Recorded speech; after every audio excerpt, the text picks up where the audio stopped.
It would appear as though we have a visitor here in the garage. Hello, little guy. Woo. Going the wrong way, buddy.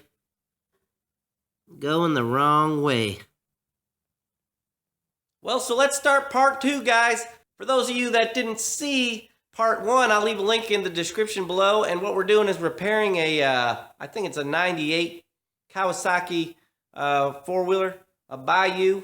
So check that out, guys, before you watch this video. You know, I got them in order for a reason.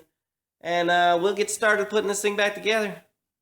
First part, the side cover gasket, piston rings, piston wrist pin clips. I think I lost those. I think I had them in my truck and accidentally threw them out. Gasket set, top end gasket set, that is, and an oil filter. And the grand total is $54.47. And here is going to be my attempt to grind these valves, guys. Freehand. Why not?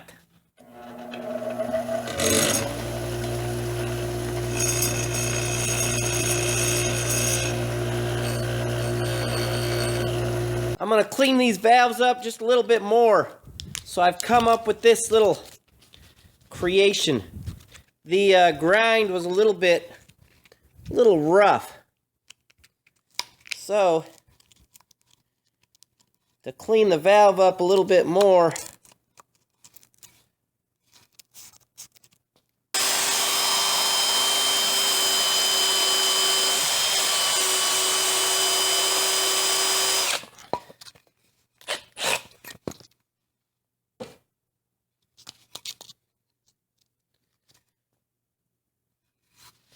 and that did a really nice job, guys, of you know, smoothing that valve out. And so now I'm going to lap it in.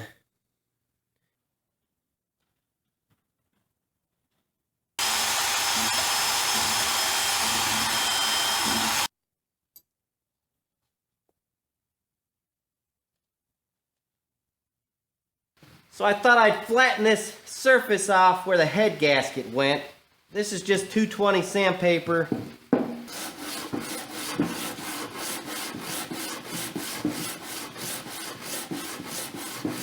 So there's the finished product, and that worked quite well, actually. Nice, flat, clean surface. Here's my new valve seals. I pulled the old ones off, guys. Just take some needle nose and pull them off there. Here's the new ones. And that's all you have to do, just shove them on there. I'm just pushing them on with my finger.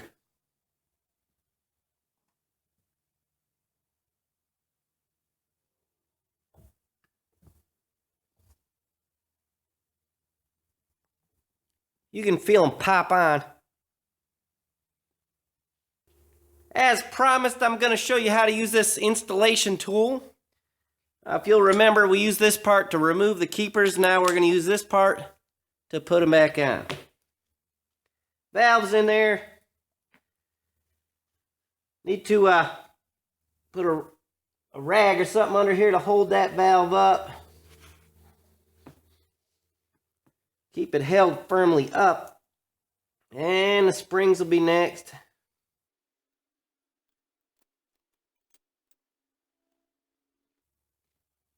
All you've got to do is stick this tool on there and take your claw hammer, because I don't know where my ball peen hammer is, and give it a good smack. No. Try her again.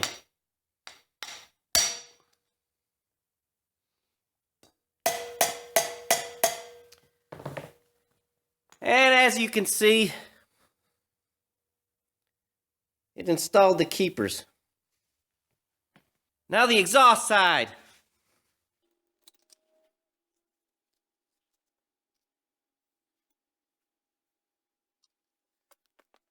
got a bigger hammer.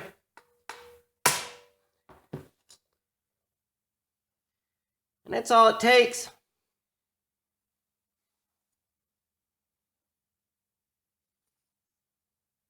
So real quick, because I have an appointment with some clients at the Mexican restaurant here in a few minutes. So real quick, to check to see if these valves are going to leak, what I'm going to do is pour a little water down in here.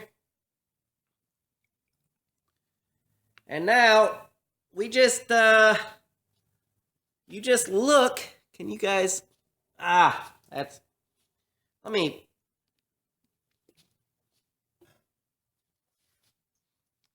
So now, you just look to see. I wish I could get you guys under there, but you see if there's any water dripping out of this valve. If there is, you know, you're not going to have good compression. But surprisingly enough, and honestly, it's amazing, there's not even a single drop of water coming out of here. You guys can see that. See my fingers dry? And run it around the edge of the valve. Look at that. And now to show you that, yeah, there's water in there. See? So, surprisingly enough, these valves will work and this engine will run. And these little doodads are next. If you remember, I had a little trouble getting this thing out. I'll just put it in the same way that I took it out. For whatever reason, I believe the exhaust side just slid right in here. I don't know why the intake side wouldn't, but the exhaust did. And we'll put our little pin in here. Now, if you guys will remember from part 1, or if you just watched it, there's a little plate that goes in here to hold this, these 2 pins in. So we'll do that. All right, there's our plate screw with Loctite on it. Time to install the camshaft. I'm just dipping her in some oil. And we'll just wiggle around in there. Cam's in. Now I just got to get this little plate on there. You can see you look for stuff like this, guys. See where you can tell a screw's been on there. So the flat part goes on this side.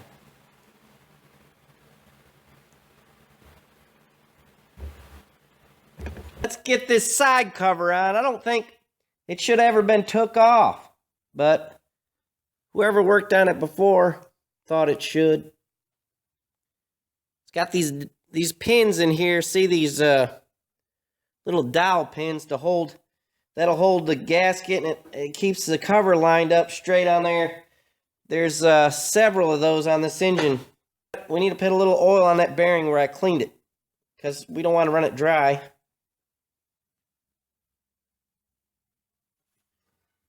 So I put a little oil around this seal, guys. I got to be real careful putting this together because I don't want to knock any dirt down in there. All I cleaned was the inside surfaces. These wires have to be just like that so that you don't pinch them when you put it on.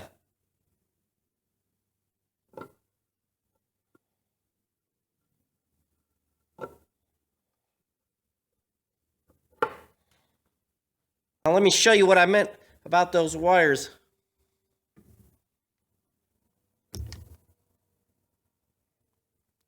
Can you see that? They got to be on this side of the cover so you don't pinch them in the case. Pay attention to your bolt sizes. The ones that did come out of this case are different sizes, so I got to go through and, you know, make sure I put the right ones in the right places. If you screw this up, it's a good way to crack a case or ruin an engine.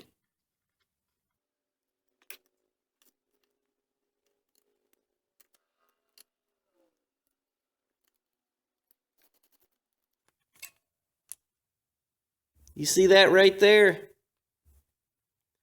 That's the wrist pin clips. So I wasted $3. I put some oil on the rings, never ever reuse piston rings, guys. Never. Even if you say you were to check the end gap and it was in specifications, should you reuse the rings? No, absolutely not, guys. Just because they're in specs doesn't mean that they haven't lost their tension or their strength, you know. And that's where you get your power in your rings. So it'd be foolish, completely foolish, to not replace your piston rings. All right, let's move on with the build.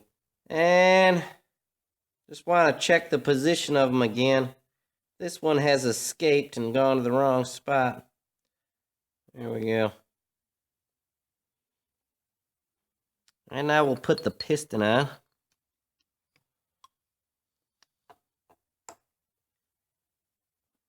Well, I paid for new clips, so I guess that's what I'll use, new clips. I don't know which way this piston's supposed to go. I don't know which way the arrow's supposed to point, but this groove right here, this notch for the valve is smaller than that one. And I told you guys before, the intake valve is always larger. So this is the intake side, this is the exhaust side, and the exhaust side points towards the front of the machine, and there's the arrow, and it's pointing towards the front. So I've got a pretty good idea that, you know, we've got it on right. If I'm wrong, guys, let me know in the comments.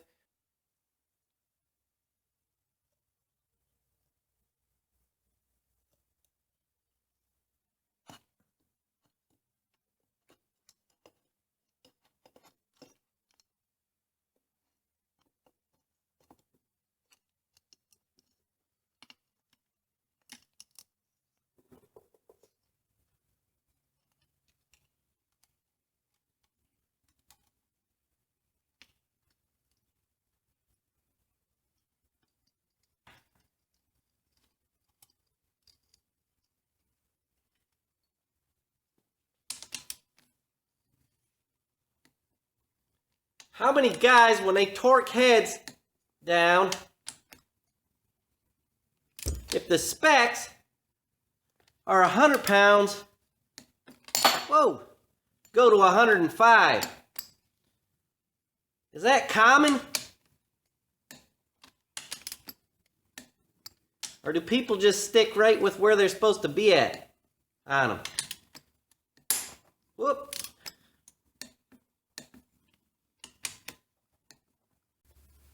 And we don't want to forget these little bolts. And I'm not really going to torque them, guys. I'm going to use my best judgment. And let's see. That's good. Maybe just one more. And then these two. You should torque these to specs too, but you know, you don't judge me and I won't judge you. How about that?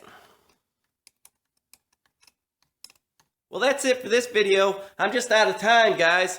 A few of you will notice I made a mistake. I put the camshaft gear on, and I should not have done that. The head needs to be installed first, then the cam gear, and you know, you can adjust your timing, which I'll show you guys all that here in the next day or two. Don't forget to subscribe to my channel, and so you can continue to watch this build, and we'll get this thing running very, very shortly. I'll show you guys how to time it and all that. It's done right now. But I'll show you what I did on the next video. We'll see you then.